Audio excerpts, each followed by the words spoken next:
On today's episode, what Blake's gonna try to do next. We're gonna try to take this nice little Jeep here that has lifter noise and try to replace, or not lifter, but rocker arm lifters. So those are lifters, those are rocker arms. The bearings inside go bad in these Pinstar motors, the 3.6. So I'm gonna tear this side apart because I'm pretty sure it's this side. I used my stethoscope and narrowed it down to that side, so we'll go from there. Alright, update so far. Blake has removed the valve cover thingy, intake box, battery, and currently just replaced or took out the TIPM, which is like the fuse central station. I need to put this somewhere so it doesn't break. Right there. Anyways, these are all pretty fun. Just have to remove these, pop these guys up, push these guys forward, and it cradles back on there, and it pops free. These ones are a little bit different, but these have a little cradle thing as well, but no red clip. Same with this. This has a red clip, but you push it back this way a little bit, push down, pull. This guy you just push down. This guy you have to push this guy down, which will release this guy from coming down, and then go from there. But now I'm gonna replace or take out this battery box so I can get to those two bolts. Down there, so I can get this the coil packs off. I have them labeled already. Just have to get that out, get this off to get to those, and then go on from there. Well, it's out now. The battery tray, at least. I had to move the power steering bracket, just loosen that 10 mil right there, move it out of the way, pull it this way a little bit, tip the end up, and then take it out, doing like a little hook maneuver out. And if you do that, there'll be these two wires that'll stay inside of there, and they'll stay hooked up. These guys you can just pull out of the way, but you have to slink the tray out from underneath it up this way, and then like rotate it out this way. Now you can get to these two bolts, and then you should be able to get to the PVC valve, which is back over there. All right, got the always a pain in the ass PVC valve out. It sits right like this back here. So the top one was a pain in the butt. Best advice is pop off the top of the thing. I used like a long flathead, and then came on the side and pushed up on a little bit, and then came up here and popped it off. Moved it out of the way. That gives you access to the top one. I tried to use one of these. It kind of worked, but not really. And I had a T25 Torx Allen key. I tried to bend it so that I would get a better angle in there, but as you can see, when I was trying to bend it in the vise, it broke. But it fit in there that way, so I don't know if you have an extra one of these, but you can break one of these off and it works. Putting it back in there is probably going to be an adventure. Probably going to have to hand tighten it first and then put this on there. The bottom one, I was able to put this on there on the bottom with one hand, and then try to just basically just twist this off. And once I got it off a little bit with this, I pushed this on there and then just basically turn this to loosen it, try to break it free a little bit, and then just undo it by hand the rest of the way. Pull this Johnny out, and then on to the rest of doing everything else. Now I'll pull all these cables out of the way and then take the coil packs. All right, another update. Got the valve cover off. So there's 1, 2, 3, 4, 5, 6, 7, 8, 9, 10, 11, 12, roughly 12 bolts you have to undo. Just start at the front and just work your way around. It'll be stuck on there pretty good. This gasket does a pretty good job of sealing everything. And then when you put it back on, make sure you do a glob RTV there and there. That's where the two surfaces of the block or the head come together. So you want to make sure you want to do that. That's for this spot right here and this part right there. Sorry, not back there, up front. And just work it off slowly. I would definitely recommend taking out the battery tray. There's a bolt here, bolt there, bolt at the bottom of the tray, bolt here, bolt there. Take off the power steering reservoir, move it out of the way, and like I said, just rock it out of that and then bring it there, because that'll give you way more room. Yes, there's still a bunch of stuff hanging down, but it'll let me get to everything I need to do, and then gonna use these specialty spacers, and I have the rockers pre-soaking. Yeah, soaking up. So they've been in there for a week actually. But you have your left side and your right side. Left side should be driver's side, right side should be passenger side. But this will go in between the two cams so you can break them free and then scooch it off just a little bit like there were some other YouTube videos. And then I have to figure out which arm to use, just put tension on it to pull it off just a little bit and zap off the rocker arm caps and then replace all the rocker arms and we'll be good to go.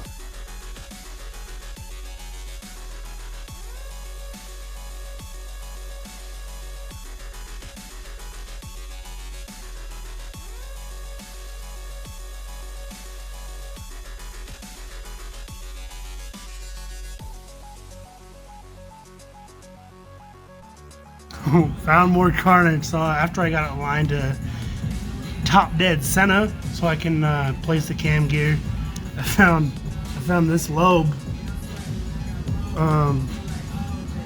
That's not supposed to be there. We might be buying a new cam. That's the worst of them all. That one, and then this back one was starting to do the same thing. Yeah, that one's bad. That one's bad. Yeah. Alright. So here's the first cam. What is this? The exhaust. Intake cam. Right intake cam. This is number 1. So that's not gonna work. I was really hoping it wasn't gonna be that bad. And it wasn't even the one that I thought it was going to be. I thought it was going to be, this is the front, I thought it was going to be this back one. I mean, this back one's got hit pretty heavy. This one's not bad, this is not bad. That one's toasted. That one's not bad. I mean, these are rounded out. I almost wonder if, before we purchased it, someone replaced them and just used the same one and it was bad. Because it looks like they rebalanced it. That's what I'm guessing. But, now I'm going to show you, take these rockers out one at a time and see which ones were bad. Alright, survey says it's fucked. So I try to take them out in order. You have one here, two in between, one on the end. So this end one, she was gone. Let's see if I can show you. I mean, you can't really, come on. Here we go. It's not supposed to move side to side. Anyways, it's bad. And then the other one is the one in the middle, which is doing this damage. This one doesn't turn at all. It just goes back and forth because it's fucked so hard. Like it swelled and jammed or something. And it just domed the top of it.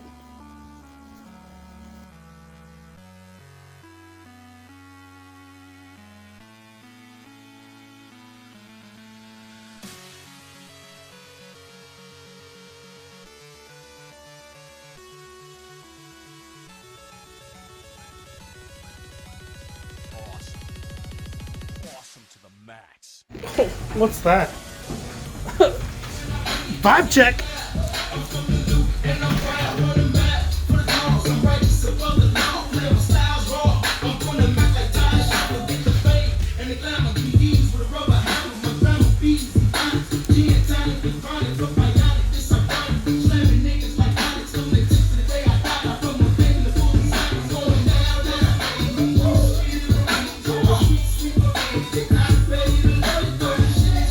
Hop, skip, and we're back. New cam is installed. I didn't show an unboxing. It was pretty boring. I'll insert a picture or something in there. But new cam is put in. Put some assembly lube on it. New rocker arms. New lifters. Torque down to 89 foot-pounds. Starting here 1, 2, 3, 4, 5, 6, 7, 8. You're going to torque in that sequence. I did a preliminary 1, 2, 3, 4, 5, 6, 7, 8. Like just to get it snug, and then I went back through again and did it again. This is all with that still disconnected. As you can see, the holes are lined up almost perfectly there. I'll adjust it back a little bit just to get those holes lined up so that they're matching, just like this side is. Right there, you can see that. But yeah, now to do the other. Alright, so just a little update. I know I'm not going step by step, but it's kind of hard to do it when you have oil over your hands. But I got the other phaser back on, and I tightened this down just enough to where I can still move this guy off a little bit. This is still on there with this guy. Be gentle. Try not to take it off of there. You still have your markings and stuff, but you never know. You can still mess something up as you're going along. The other one's installed back in, the new rockers, new lifters, all that good stuff. One of the back rockers fell off as I took out the cam. This is how I set it up. I just wrote on a blue towel front, and I did 1, 2, 3, 4. Also labeled on each cam cap. This is the exhaust cam, as you can see, the RE, the right exhaust cam for the 1.6, 3.6, sorry, 3.6, not 1.6. And then this is the PVC valve. The PVC valve that attaches to on the back. That's always a pain in the butt. What I'm gonna do is try to clean some of this junk off of this, and then inspect the lobes, make sure everything's good to go. I mean, they're kind of worn a little bit, but they're means enough to go through and you reuse it. Next step is to take out the old rockers and lifters and go on from there. So inspecting these ones, these are off the exhaust side of the right side. It didn't look like any of them had any major play in the bearings. Some of them had slight adjustment, but most of them, they just look worn on the top. But if you're here, might as well do it.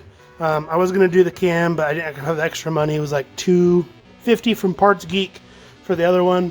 It's an OEM. This is the intake side, not the exhaust side, but this is the part number from Mopar. But I got that from Parts Geek. It was like, I want to say $350, $360 shipped instead of AutoZone. They didn't have any. O'Reilly's had them, but they were like $377, and it was a week to get it. I ordered this on Tuesday and got it on Thursday, 2 days. It shipped from Oakland, California to Idaho. That's where I'm at.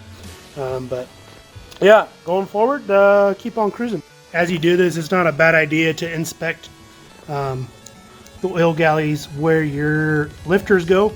Always try to make sure in there's nothing hiding in there. Pieces of metal, random stuff, something that falls in from having your engine open.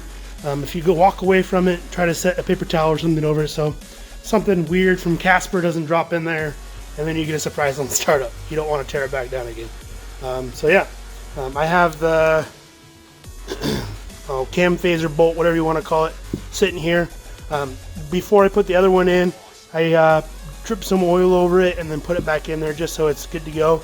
The cam phaser, this guy, I gently tapped it on because it wiggled on and then it didn't want to seat all the way, so I just barely tapped it and it went all the way in onto that cam. Some people are going to be pissed that I did that, but it worked fine and I gently did it. Not like ooga doogas, nice and gentle. Update, get yourself, pro tip, get yourself a really good torque wrench because you don't want to mess this up. I had to go borrow a buddy's because the one I had is ancient and I didn't really trust it because these have to be torqued down to 118 foot-pounds of torque, and these are 87 foot-pounds, each one of these in the sequence, but these are 118 foot-pounds of torque, and it's kind of sketchy because it feels like it's a lot more than it is. You might have to put your 1/16 on your flywheel to hold it and have somebody hold it while you torque this, while you have your block in there still. It's kind of sketch, but trust it, it'll work. Go from there. Don't forget to do your RTV, your spot here, and your spot here. I haven't done that yet, but I have to wipe this clean and then go from there.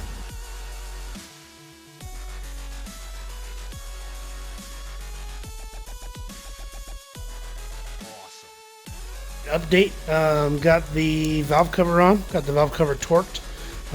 It was like, I can't remember the inch pounds, but it was barely nothing. I just went inch pounds and then did it all. There's a sequence, it's like 1, 2, 3, 4, 5, 6. There's a diagram online, but basically you're just crisscrossing back and forth till you're done. And I got the PCV valve on. I used one of these. I actually was able to get back there. Basically, you move all this stuff out of the way. You pull this up, pull this out, and then you get it that way. And then just start it with your fingers. And then what worked best for me was just take the bit out and then put the bit and then hand do it. Do it by hand. And then I used my broken Allen key, which is right here. I used that and then I tightened it down, and it's like 14 inch-pounds or something like that. Barely anything. Now, okay, another update. Got coil packs on. These are just nice and snug. Make sure you put your coil pack plugs on. This plug kind of got broken a little bit when I went to put it back on. I just zip tied it on there. It's on there pretty snug. Got that sensor on. Got the PCV valve, hose hooked up. These are just pulled out of the way with a bungee. I'm about to put this bracket on. There's 2 down here and then 2 up top there that will bolt to there.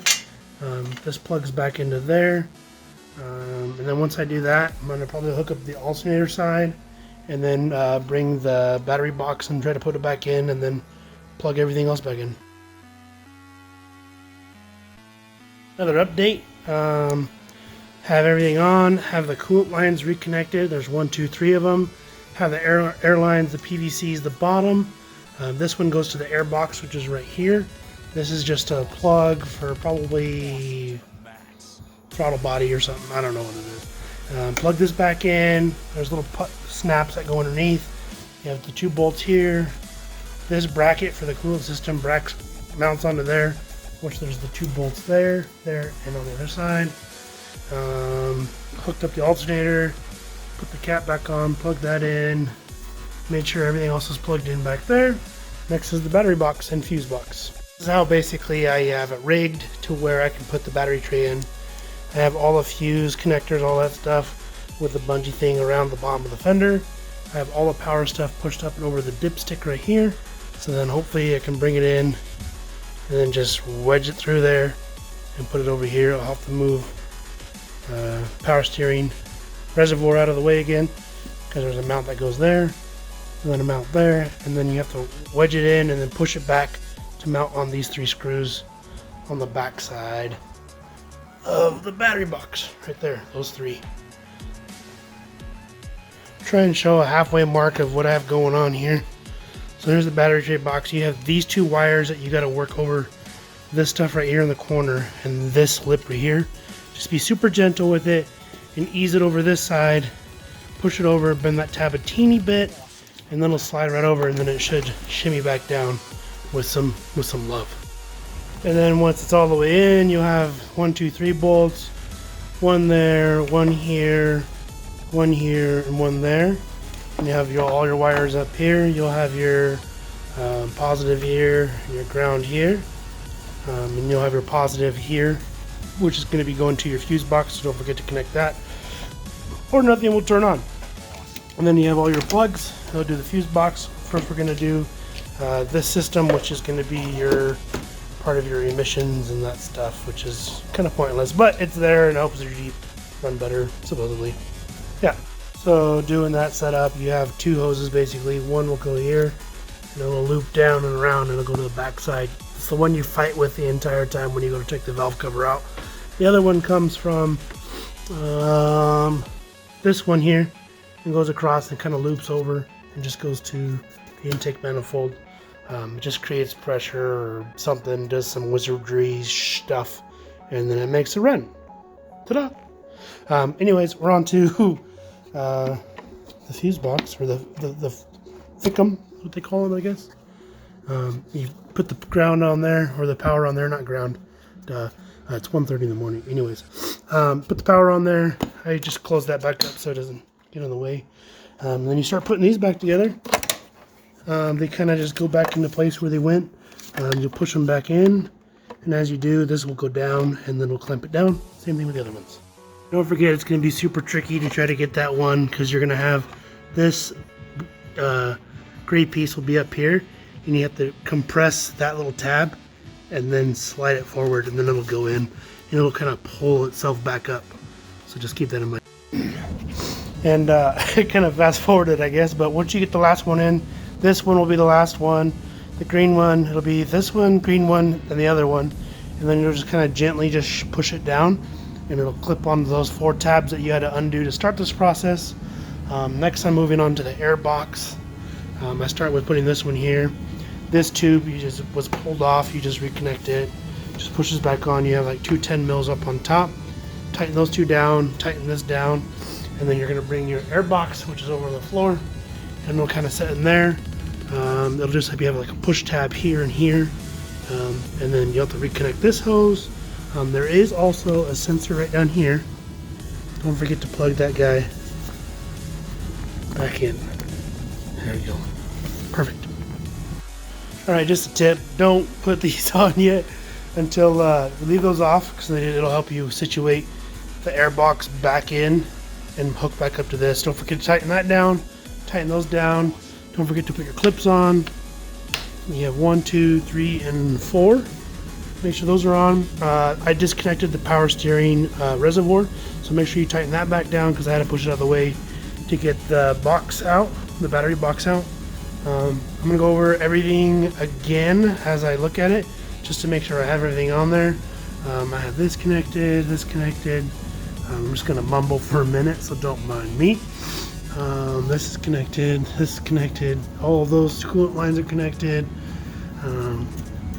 Transmission plugs in, negatives there, positives there. This plugs back into the battery box with some like little pop thingies that go through the plastic. No big deal. Everything else looks connected. This is good. That's on. Everything, all the electrical stuff's back on. That's back on. That's back on. Make sure that's plugged back in right there. Alternator's hooked up. Grounds are still on. No spare parts. Got the battery. And yeah. So I think that's all of that stuff there. If you guys are interested in this light, this is from Light Bar Company, something like that. Yeah, Light Bar Pro. Hopefully they sponsored me for this. This thing is a lifesaver. Basically, anywhere you look where you think you'd need light, it's there. If you need red light there for whatever else, there's 2 different settings of that. You have bright and then dimmer, but they're dope. I use that in conjunction with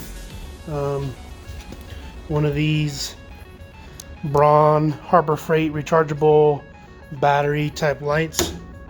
That guy works great for hard to reach places. There was a time where I left this light underneath this Jeep on the bottom core support when I was working on replacing these fog lights underneath.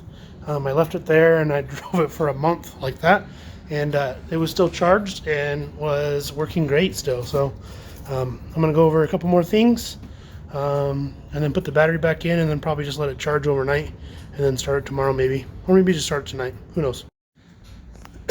Alright, well, I think it's worse to have a Blake's afterthoughts going into the project, and just insight, I guess, because I kind of went into this blind and went into it based off of watching YouTube videos. Going forward, if I were to do it again, things I would want to do is I'd probably just plan on buying, I don't know if you have the funds or not. If you can, buy 2 cams, buy rockers, buy rollers. Once you're in there, do all 4 of those on whatever side you're doing. If you have time, do both sides. Don't replace just one, because you're going to go back in there again, and don't waste the time doing it. It's about 2 hours to take it all apart and 2 hours to put it back together, is what I would probably say. So 4 hours altogether, give or take, if you have everything soaked, as in rocker arms and lifters, just soaking in oil. You can just do it for a day. I had them in there for like a week because I was waiting for the new cam. So Perks Geek had the best price. They had all 4, right side intake, right side exhaust, left side intake, left side exhaust, and they were all about $2.80 a piece. They had overnight shipping for $34, which is not bad, and it was legit here in a day. Another thing I would do after you do this, run like a 0 weight 30 oil for like a week.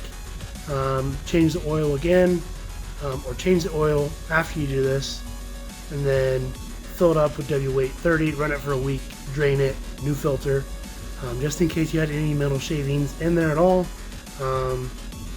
But just do whatever side you get into, do everything all at once. I didn't have the funds or the means to do the other cam on the right side, which is the passenger side. So I just did lifters and rockers on that side. The cam looked fine. I showed some video of that. There was some wear on it, but it was nothing serious like this one was. If you have one like this, definitely replace it. One thing I use going forward as far as tips is I would have something like this, label it all out as you take it out. Make sure you only do one cam at a time, not both cams. When you use the eBay kit, which is this guy, I don't know, is Micker camshaft phaser timing, but basically you get both kits with it. You get the left and the right side. Make sure it's seated all the way. I didn't seat it all the way, and it kind of ate part of it. But it was like 20 bucks, so if I want to do it again, I'll probably buy another set just to start fresh. But that's really worth it, 100% worth it. If they made a metal version, I definitely would probably buy it. I just don't think it'd be as gentle on the cams as you tapped it in there. I tapped, ooh, look, a blood blister. Perks of the job. But yeah, definitely I would just tap it in gently if you do that. I just used a rubber mallet when I did it. What else? Make sure you have good lighting. If you have somebody else who is knowledgeable about cars, have them come over and help you. Have a really good torque wrench set. Have it inch pounds and foot pounds. I didn't really use any impact guns or anything like that. I used a small Ryobi 3/8 one to get some of the small stuff off when I was doing it, just to make it a little bit faster. Other than that, I didn't really use any power tools. I used 3H stuff basically from Harbor Freight. Yeah, that's pretty much all I did. I used assembly lube when I was putting the cams back in on the cam caps.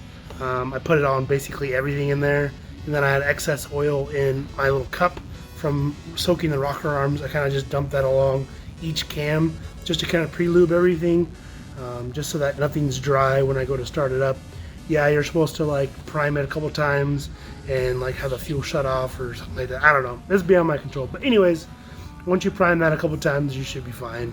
I used just normal Permatex Ultra Slick assembly lube. I just put that on it. This is the one I used. You can see I used not very much, but when you looked at it, it was red all over. So pretty much good. But yeah, that's a pro tip from Blake. Check out that Rad poster and Rat Fink poster, and another Rat Fink poster over there. Don't mind the garage, it's messy, just moved in. Get everything organized. We have our backdrop for our wedding coming up. We got that Sunday bike, we got that stolen brand bike. Yeah, that's pretty much it. Any questions, you let me know in the comments. It wasn't super in-depth and I apologize, but I mean, brass tacks, everything's there, everything you need to know is there. PVC valve's a pain in the butt, for sure. There's no easy way to explain it. It's going to be a pain in the butt, so be ready for that. That's going to be a good 30 minutes to get your hands out of that. But pro tip, I would definitely remove the battery tray again, doing that system again. I think the driver's side, or the driver's side of the left side would be better once you take the intake off and then all that stuff. So either side, you have to take something off to do it. With the passenger side or the right side, you don't have to remove the intake. On the left side, which is the driver's side, you have to take off the intake and do all that stuff. But there's no PVC valve back there. So pick your poison. You have to take your intake and throttle body off, or you take the battery out and then smash your hand with the PVC valve. I don't know. I'll probably drive it for a while, see what it does, see if it has any sound coming out of the driver's side. If so, I'm going to buy 2 cams, rockers, and lifters and just do that whole side. And I might come back and just do that cam as well, just as precautionary measure, but it looked fine to me. Everybody has their opinion on it. So yeah, thanks for stopping by, and like and subscribe.